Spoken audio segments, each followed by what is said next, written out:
So we're just going to do a small little experiment. It's just basically to talk about what's inside the tubes and what you can find from doing a simple little experiment. So this right here is obviously the butterfly needles that everybody's familiar with, that people use. Of course, the way that it works is, you pull off the cap, very straightforward, goes into a vein. When it's in the vein, there's blood. This has a vacuum. When you connect this to this, of course, what happens afterwards is the vacuum sucks out the blood. You can do the same thing with water. Okay, so you can put this in, and we'll do a close-up here. So if I put that in water, right, and then I connect this to this, I can basically see the flow that's going to occur of water into the tube. Okay, so these are the same thing as the intraspin tubes. When you fill up that with water, you can see, okay, it looks good and everything's fine. Okay.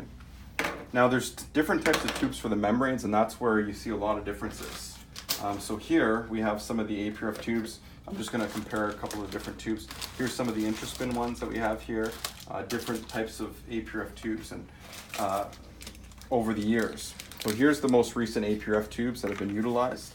Now when we look at this, still in the container here, when we take these out, okay, these right here, what you find is that in a lot of these tubes that make the membranes, whenever they go in, look at that, okay? It makes all this soap-like product, okay?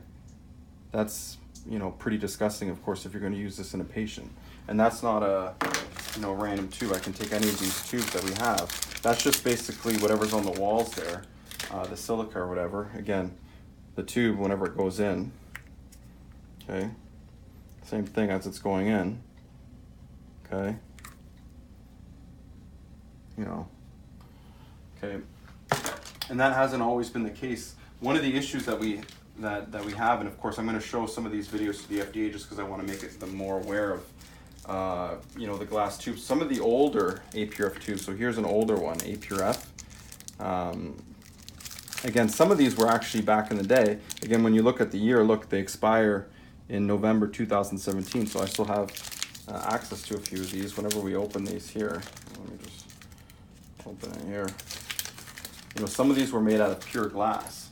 And of course, if they're made out of pure glass, okay, as it's going in, look, I can shake it. Okay, when you look at it, okay, maybe there's a little bit there.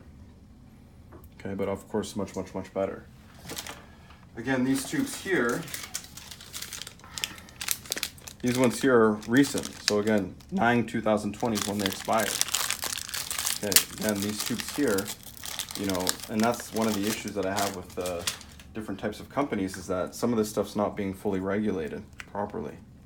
Okay, again, that's the one 2020. Look at all the bubbles that it's forming. This is supposed to be a tube that has nothing in it.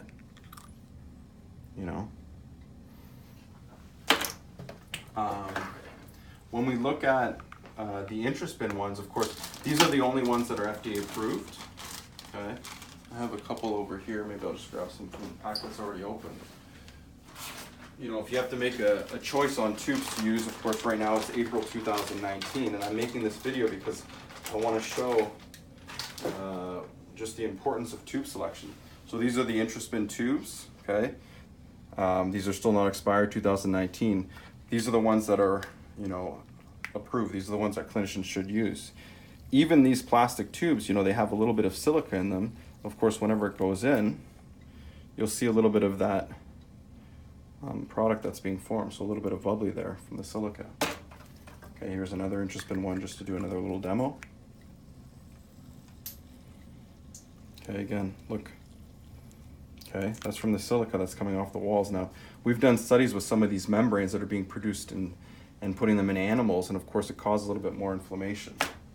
When you actually look at a glass tube, and we have a couple of them, oh, perfect. So if we look at, these are purely glass tubes. These are produced in a lab. These are of course not FDA approved, non-FDA approved. When you actually put these, and these ones here will fit a little bit tightly. Okay, when you put those in, okay, and we're producing them, of course the vacuum's sucking it in. When we take this out, look, okay, you don't find the bubblies. Okay, that's a pure plain tube that's made out of glass.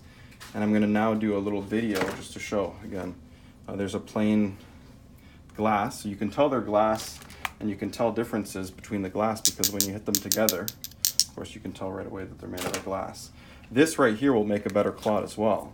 Of course it's off-label for clinicians to use this though. Okay, and that's why I want to make these videos and send them to the FDA, because I think these should certainly be approved. Okay, all right, good.